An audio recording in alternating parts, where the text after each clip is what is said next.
నమస్కారం SRTV news కి స్వాగతం. హెడ్లైన్ చూద్దాం.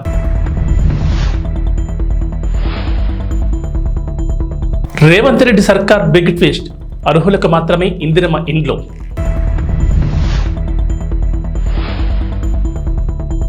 గ్రూప్ 1 మెయిన్స్ కు 1:100 నిష్పత్తిగా అభ్యర్థులను అనుమతించాలి, మాజీ మంత్రి హరీష్ రావు డిమాండ్.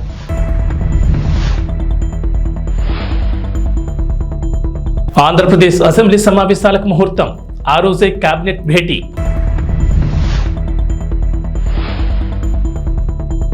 ఈవీఎంలపై వైఎస్ జగన్ కీలక ట్వీట్, బ్యాలెట్ పద్ధతిలోని ఎన్నికలు నిర్వహించాలంటూ డిమాండ్.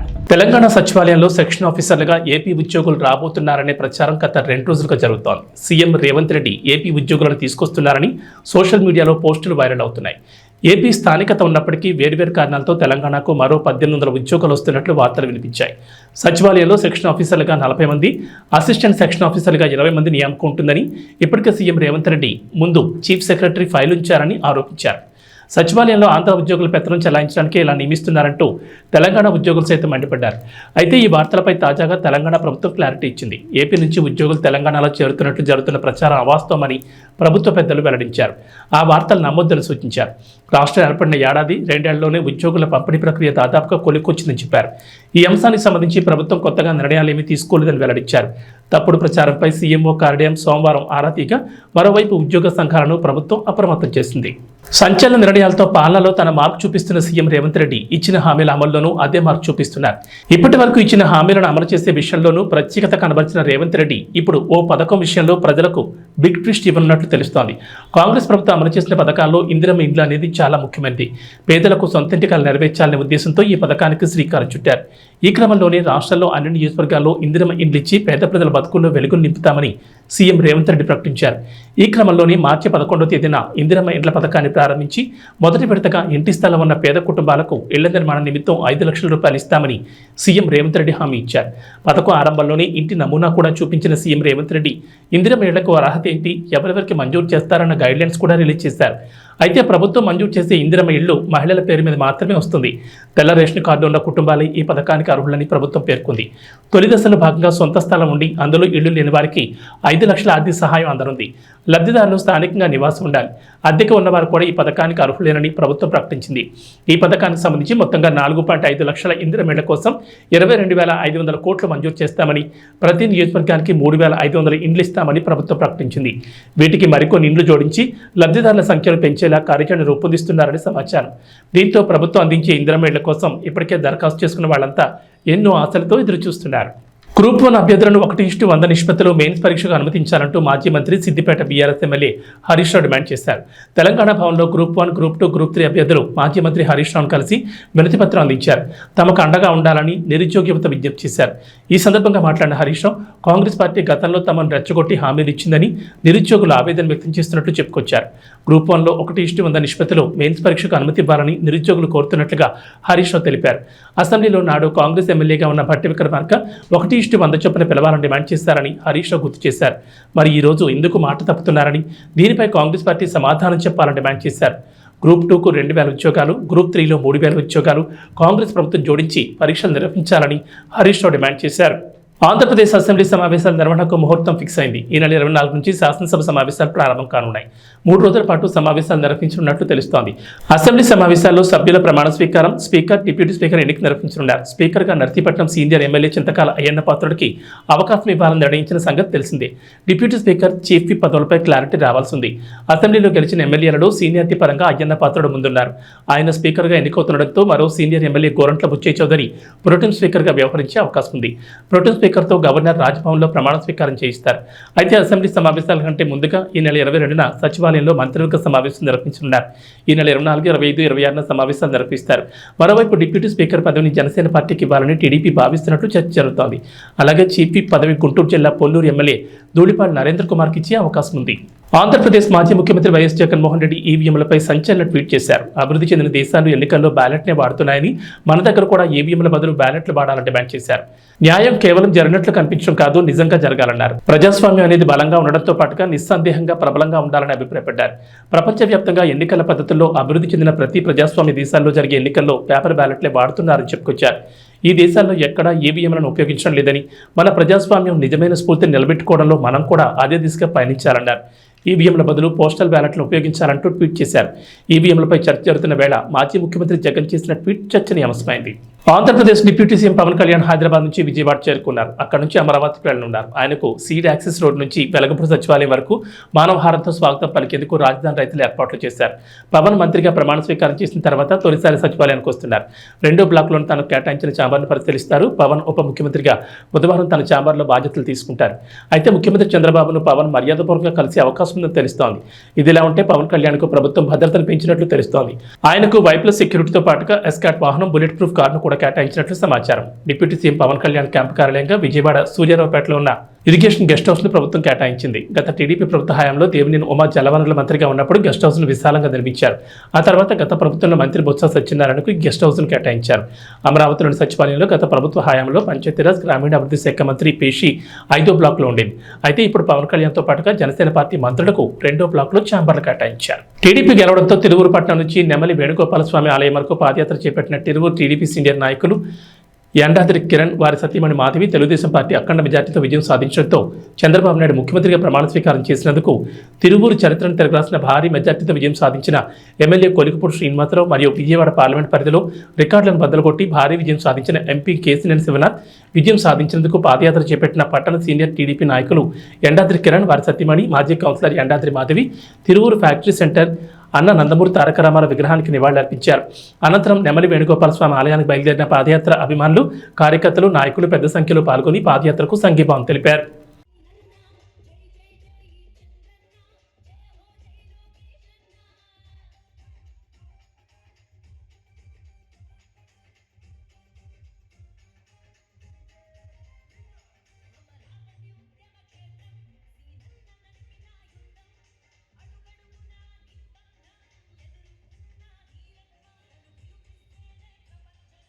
డిప్యూటీ సీఎం పవన్ కళ్యాణ్కు ప్రభుత్వం భద్రత పెంచింది. ఆయనకు వైప్లస్ సెక్యూరిటీతో పాటు ఎస్కాట్ బుల్లెట్ ప్రూఫ్ కారును కేటాయించింది. కాగా ఇవాళ సచివాలయం వెళ్లనున్న పవన్ తన ఛాంబర్ను పరిశీలించనున్నారు.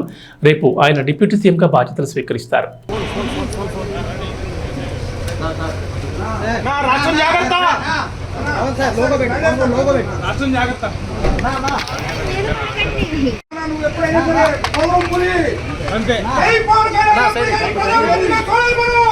ప్రధానమంత్రిగా గ్యారెంటీగా ప్రధానమంత్రి ఎప్పుడైనా సరే అదేనా సమరం పులి.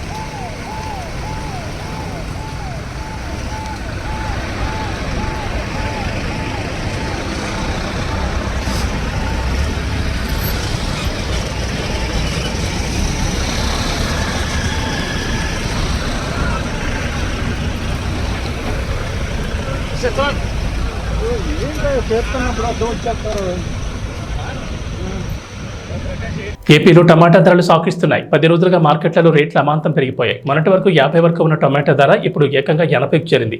అన్నమయ్య జిల్లా మదనపల్లి వ్యవసాయ మార్కెట్లో సోమవారం కిలో టమాటా ధర అత్యధికంగా 80 పలికింది. సోమవారం బక్రీద్ కావడంతో రైతులు తక్కువ పంటను మార్కెట్ తీసుకొచ్చారు. వారం రోజులుగా అత్యధిక ధర 64గా ఉంది. సోమవారం మాత్రం 70 నుంచి 80 వరకు పలికింది.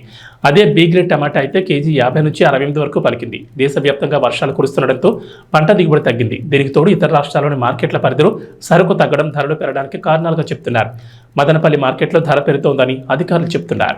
ప్రభాస్ కల్కి 2898 ఏడీ రిలీజ్ డేట్ దగ్గర పడుతోంది. ఇలా విడుదల తేదీ దగ్గర పడుతుంటే సినిమా ప్రమోషన్స్ పీక్స్ లో చేస్తూ ఆడియన్స్ లో మరింత బజ్ ను, హైప్ ను క్రియేట్ చేయాలి. ప్రమోషనల్ ఇంటర్వ్యూలు, వీడియోలు, ఈవెంట్లు నిర్వహిస్తుండాలి. కానీ కల్కి టీం సైలెంట్ గా ఉంటుంది. భైరవ అంతం అంటూ ఫస్ట్ సింగిల్ మీద హంగామా చేశారు. చెప్పిన టైంకి విడుదల చేయకుండా అభిమానుల ఆగ్రహానికి గురయ్యారు. ఇలా ప్రమోషన్స్ అప్డేట్లు సరిగ్గా చేయక కల్కి మీద నిరాసక్తి కలిగేలా చేస్తున్నారు. కల్కి 2898 ఏడీ మూవీ నుంచి ఇప్పటి వరకు వచ్చిన కంటెంట్ అయితే పర్వాలేదనిపించేలా ఉంది. బుజ్జి భైరవ అంటూ వదిలిన యానిమేషన్ ఎపిసోడ్స్ అమెజాన్ ప్రైమ్లో బాగానే ఆకట్టుకుంది. బుజ్జి కారుతోని ఇప్పటి వరకు ప్రమోషన్స్ చేస్తూ వచ్చారు.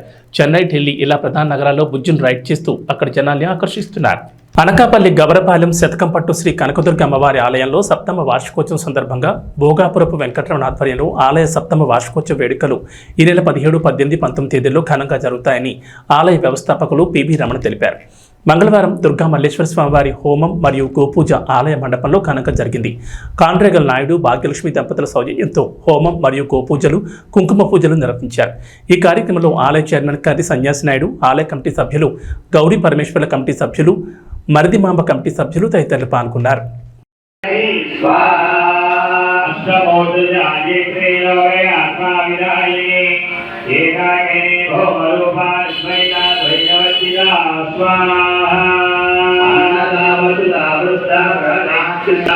गुरुमंडल रूपिणे स्वाहा माया मधुमते महे गणाम्बा गुह्यगाराज्ञा कोमलांगे गुरुप्रिया स्वाहा स्वतंत्र सर्वतंत्रेषि दक्षिणामूर्ति रूपिणे दौर्भाग्योलवादोराजनाध्वान्तरदिप्रभा स्वाहा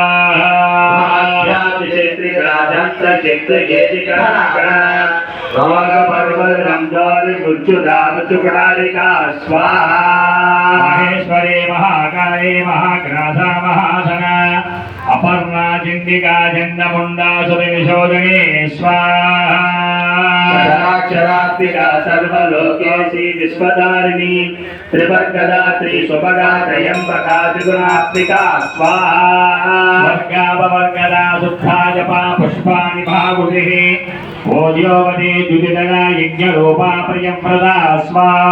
పోలవరం విషయంలో జగన్ క్షమించాలని తప్పులు చేశారని ముఖ్యమంత్రి చంద్రబాబు అన్నారు. పోలవరం ప్రాజెక్టును సందర్శించిన అనంతరం మీడియాతో చంద్రబాబు మాట్లాడారు. గత ప్రభుత్వ నిర్లక్ష్యంతో డయాఫ్రమ్ వాల్ దెబ్బతిందని, 447 కోట్లతో మరమ్మతులు చేసినా బాగవుతుందనే పరిస్థితి లేదని అన్నారు. సమాంతరంగా డయాఫ్రమ్ వాల్ కడితే 990 కోట్లు ఖర్చు అవుతుందని, పోలవరం విషయంలో జగన్ క్షమించాలని తప్పులు చేశారని అన్నారు. మనం ఆ రోజు ఈ యొక్క డయాఫ్రమ్ వాల్ మీరు ఒక్కసారి చూస్తే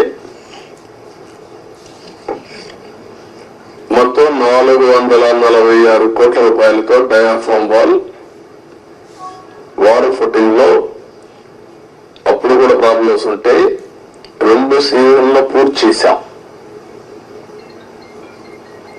ఆ డయాఫ్రమ్ వాల్ కాపాడవలసినటువంటి ప్రభుత్వం కాపాడకుండా ఇష్టానుసారంగా ప్రాజెక్టు యొక్క ఫేట్ తో ఆడుకొని ఇప్పుడు మొత్తం ఈ డ్యామేజ్లు అయితే ఆ డ్యామేజ్ కూడా కనుగొనడానికి ఒక 1 year పట్టింది. గవర్నమెంట్ ఆఫ్ ఇండియా చాలా సార్లు చాలా స్పష్టంగా మీరు మార్చద్దంటే అవన్నీ కరెస్పాండెన్స్ రేపే నేను మాట్లాడతాను. ఇప్పుడు నేను డీటెయిల్స్ పోవడం లేదు. బ్రాడ్ గా కాన్సెప్ట్ ఫస్ట్ టైం ఇన్ఫర్మేషన్ ఇక్కడికి వచ్చాను. I have seen the project. మామూలు వాళ్ళైతే అర్థం కాదు. నేను ఒక 100 సార్లు ఈ ప్రాజెక్ట్ గురించి రివ్యూ చేసి ఉంటాను.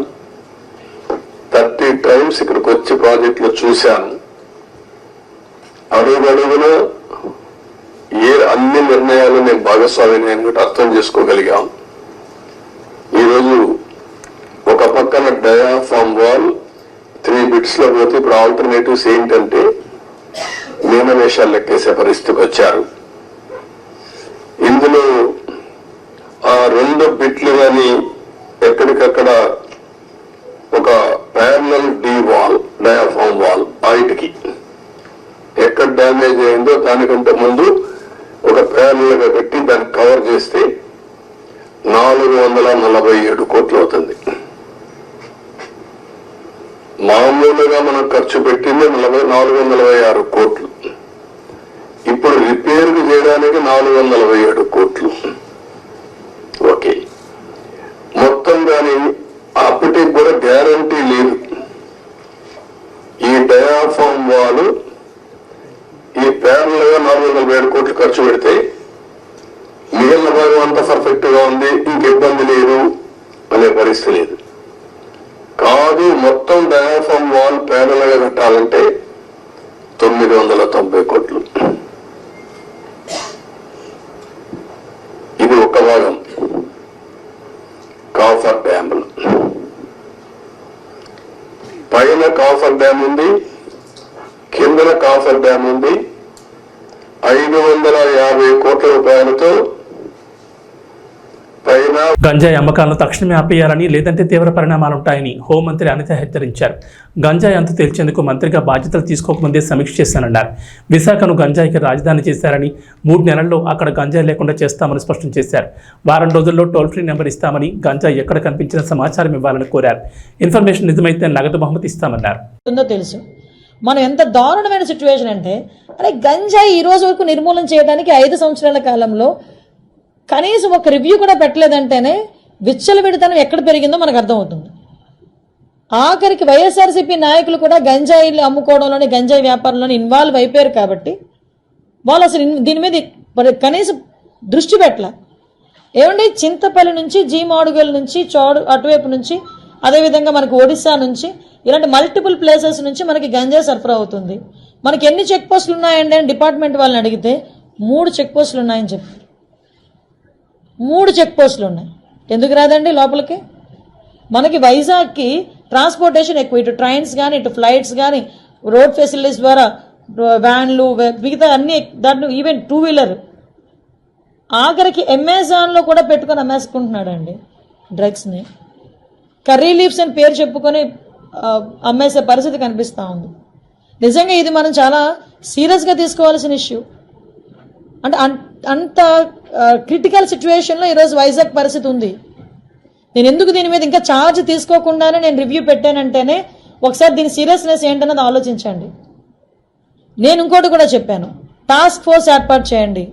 ఈ రోజు నుంచే, టుడే ఆన్వర్డ్స్, ఆఫ్టర్ 8:39 గుంపులుగా పిల్లలు ఎవరైనా ఉన్నా, గంజాయిలు తీసుకుంటున్నట్టుగా రోడ్డు పక్కన ఉన్నా, చీకట్లో ఉన్నా, మీకు నచ్చిన పని చేయండి అని పోలీసుల వాళ్ళకి నేను క్లియర్ ఇన్స్ట్రక్షన్ ఇచ్చాను. అట్ ద సేమ్ టైం ఈరోజు కొంచెం మరీ ఇంకోటి విషయం ఏంటంటే, స్మెల్ డిటెక్ట్ చేయాలి. వీళ్ళు డిటెక్ట్ చేయాలి ఈ గంజా ఎక్కడ ఉంది ట్రాన్స్పోర్టేషన్ టైంలో. స్మెల్ డిటెక్ట్ చేయడానికి రెండు ఉన్నాయి డాగ్ స్క్వాడ్. 2 అసలు నిజంగా ఈ రాష్ట్రాన్ని ఏమి చేసేద్దాం అనుకున్నారు ఈ 5 సంవత్సరాలు? నాకు అర్థం కాల. 2 డాగ్సా? కనీసం వాళ్ళకి ఇంకొకటి ఏంటంటే, పోలీసులు చెప్తా ఉంటే బాధ అనిపించింది, సీజ్ చేసిన వెహికల్స్ని వేర్ హౌస్ అనేది కూడా లేదు ఈ రోజు వరకు. జోగులాంబ గద్వాల జిల్లా అలంపూర్ నియోజకవర్గం రాజోలి మండల పరిధిలోని పచ్చర్ల గ్రామం నుంచి మాంతోటి గ్రామానికి చదువుకోవడానికి విద్యార్థులు ప్రతి సంవత్సరం దాదాపుగా 60 నుంచి 70 మంది విద్యార్థుల వరకు వెళ్తుంటారు. ఎన్ని ప్రభుత్వాలు మారినా తెలంగాణ రాష్ట్రంలో విద్యార్థులకు తప్పని తిప్పలు. బడులు ప్రారంభమయ్యాయి. మా గ్రామానికి బస్సు వేయండి గత 2-3 రోజుల క్రితం గ్రామ పెద్దలు మాంతోటి నుండి వెళ్లి బస్సు డిపో మేనేజర్ని కోరారు. కానీ పచ్చర్ల నుండి స్కూల్కి వెళ్ళడానికి ఈ రోజు బస్సు వస్తుందని విద్యార్థులు ఎంతో ఆశగా ఎదురు చూశారు. చివరికి బస్సు రాకపోవడంతో కిరాయి ఆటోలో స్కూల్కి వెళ్లారు.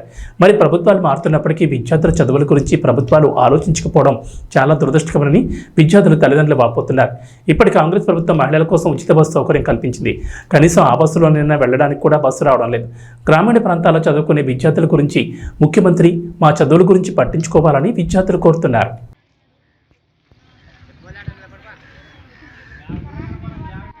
Tirupati east SI Maheshwar Reddy media సమావేశం ఏర్పాటు చేశారు. ఈ సందర్భంగా మాట్లాడుతూ తిరుపతి రోబో బార్లో రింగ్ పోగొట్టుకున్న మరుసటి రోజు బార్ యజమానితో పాటు బాధితులు స్వీపర్ను విచారించామన్నారు. జయరామరెడ్డి ఫిర్యాదుతో మేము స్పందించామన్నారు. ఓ కూలీని 3 రోజుల పాటు విచారణ చేశాం. అక్కడే పనిచేసే ఓ వ్యక్తి ఉంగరాన్ని తీసుకున్న మాట వాస్తవమే. అందులో ఎక్కువ రాళ్లు ఉండడంతో నకిలీదని గుర్తించి చెత్తపొట్ల వేసినట్లు చెప్తున్నాడు. ఫిర్యాదు మేరకు క్రైమ్ ఐపీసీ కేసు నమోదు చేశాం. కేసు విచారణ దశలో ఉందని తిరుపతి ఈస్ట్ సిఐ మహేశ్వర్ రెడ్డి వెల్లడించారు. పోలీస్ స్టేషన్లో జయరామరెడ్డి అనే ఒక వ్యక్తి మా దగ్గరికి వచ్చి అప్రోచ్ అయింది వాస్తవమే. ఈ రోబో బార్లో వాళ్ళు డిన్నర్ చేశారు. ఆ టైంలో ఉంగరం తీసి టేబుల్ మీద పెట్టి డిన్నర్ అయిన తర్వాత వాళ్ళు అక్కడి నుంచి వెళ్ళిపోయారు. మరుసటి దినము వాళ్ళకు గుర్తుకొచ్చి ఈ ఉంగరము నేను రోబో బార్లో మర్చిపోయాను అని తెలుసుకొని అక్కడికి వచ్చి చెక్ చేస్తారు. చెక్ చేసిన తర్వాత వాళ్ళ దృష్టికి ఒక బుజ్జి అనే ఒక స్వీపర్, దాంట్లో క్లీన్ చేసే ఒక అబ్బాయి దగ్గర ఉంగరం ఉన్నట్లు వాళ్ళు గుర్తిస్తారు. దానివల్ల వాళ్ళు అతన్ని బార్ రెస్టారెంట్ ఓనర్లు మరియు ఈ కంప్లైంట్ ఇద్దరు కలిసి విచారిస్తారు. అతను ఆ ఉంగరం తీసుకున్నది వాస్తవమే, దాన్ని డస్ట్బిన్లో పడేశాను నేను అని చెప్తాడు. దాని మీద వాళ్ళు అన్ని రకాల విచారించారు. మేము కూడా విచారించాము. అతను అడ్మిట్ కాలేదు. నేనైతే తీసుకున్నది వాస్తవం సార్. రాళ్ళు ఉన్నందున ఇది నకిలీదని నేను డస్ట్బిన్లో పడేశాను. అది మున్సిపాలిటీ వాళ్ళు తీసుకుపోయారు అని అతను దాదాపు ఒక 3-4 రోజులు అతన్ని మేము విచారించింది వాస్తవం. విచారణ అయిపోయిన తర్వాత అది కేసు నమోదు చేశాము. అది విచారణలో ఉంది. అంతకు తప్ప ఇందులో ఎలాంటి వీళ్ళు చెప్పే విషయాలన్నీ ఎక్కడ మేము మాట్లాడలేదు. మేము ప్రతి కంప్లైంట్కు గౌరవం ఇస్తాం. ఎక్కడ ఈ కేసులో అయితే కేసు నమోదు చేశాం. ఫైల్ నెంబర్ 9/24 విచారణ జరుగుతుంది. దీంట్లో ఏమన్నా మూలాలు ఉన్నా అన్ని విచారించి దాని చట్టపరమైన చర్యలు తీసుకుంటాం. మోపిదేవి ప్రెస్ క్లబ్ సభ్యుల సేవలు అభినందనీయమని తహసీల్దార్ మేడపాటి శ్రీ విద్య కొనియాడారు. మండల కేంద్రమైన మోపిదేవిలో ప్రెస్ క్లబ్ పర్యవేక్షణలో SRYSP జూనియర్ కళాశాల పూర్వ విద్యార్థుల సంఘంల సంయుక్త ఆధ్వర్యంలో దాతల సహకారంతో ప్రారంభించిన మజ్జిగ పంపిణీ కార్యక్రమం మంగళవారం నాటికి 24 రోజులు చేరుకుంది. మోపిదేవి తహసీల్దార్ కార్యాలయ సిబ్బంది కాముని సంతోష్ సిద్ధు జ్ఞాపకార్థం, హైదరాబాద్కు చెందిన కాముని శ్రీనివాస్, పెద్దప్రోడుకు చెందిన కృతివెంటి పద్మావతి జ్ఞాపకార్థం, భర్త సత్యనారాయణమూర్తిల ఆర్థిక సహకారంతో మంగళవారం మజ్జిగ పంపిణీని తహసీల్దార్ శ్రీ విద్య ప్రారంభించారు. దాతల సహకారంతో మోపిదేవి మండలంలోని జర్నలిస్టులు భక్తులకు అందిస్తున్న సేవలు అభినందనీయమని ఈ సందర్భంగా తహసీల్దార్ శ్రీ విద్య కొనియాడారు. ఈ కార్యక్రమంలో RI సునీల్, VROలు మూర్తి, బొడ్డు శ్రీనివాసరావు, జనసేన పార్టీ నాయకులు కోసూరి రామాంజనేయులు, దిడ్ల రమేష్, యార్లకట్ట రవీంద్రబాబు, పూర్వ విద్యార్థుల సంఘం ప్రతినిధి మోర్ల రాంబాబు, విలేకరులు కొండపల్లి శ్రీనివాసరావు, BDR ప్రసాద్, కందుల సీతారామయ్య, రెమ్మనపూడి సుబ్రహ్మణ్యం, మోపిదేవి రాఘవేంద్రరావు, పిరాటి తులసిరాం తదితరులు పాల్గొన్నారు.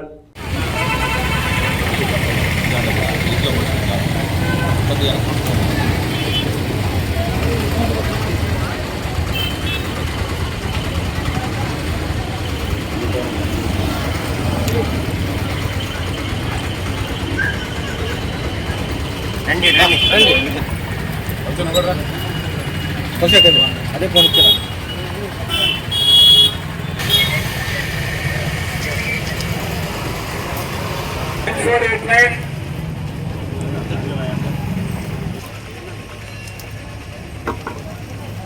గ్లాసులు డ్రమ్లో వేయండి. డ్రమ్ కొంచెం అప్పుడు సరిపోయింది. ఎవరు సరిపోయారు పోషన్ వేరే ఆడగానే పోయి మనం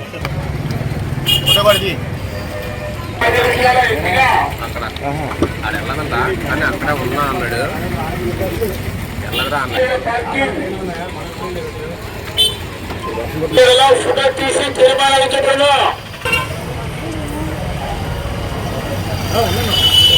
తెలంగాణకు హైదరాబాద్ వాతావరణ శాఖ అధికారులు రెయిన్ అలర్ట్ జారీ చేశారు. నైరుతి రుతుపవనాలకు తోడు ద్రోణి ప్రభావం ఉండడంతో రాష్ట్రంలో వర్షాలు కురుస్తాయని చెప్పారు.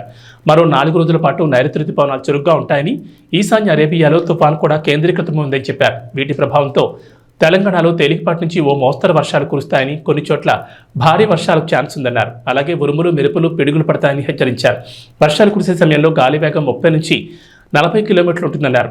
అటు ఏపీలో కూడా అక్కడక్కడ వర్షాలు పడుతున్నాయి. గోవా నుంచి దక్షిణ కోస్తా వరకు ద్రోణి కొనసాగుతోందని వాతావరణ శాఖ తెలిపింది.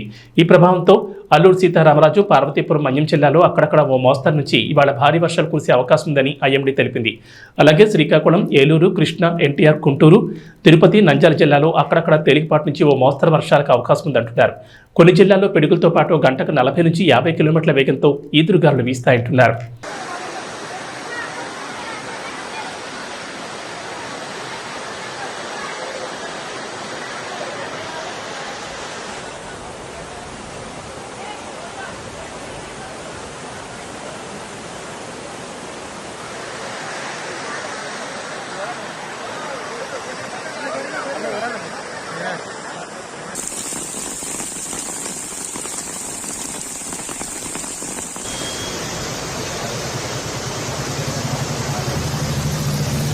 ఇవి బులెటిన్ విశేషాలు. నమస్కారం.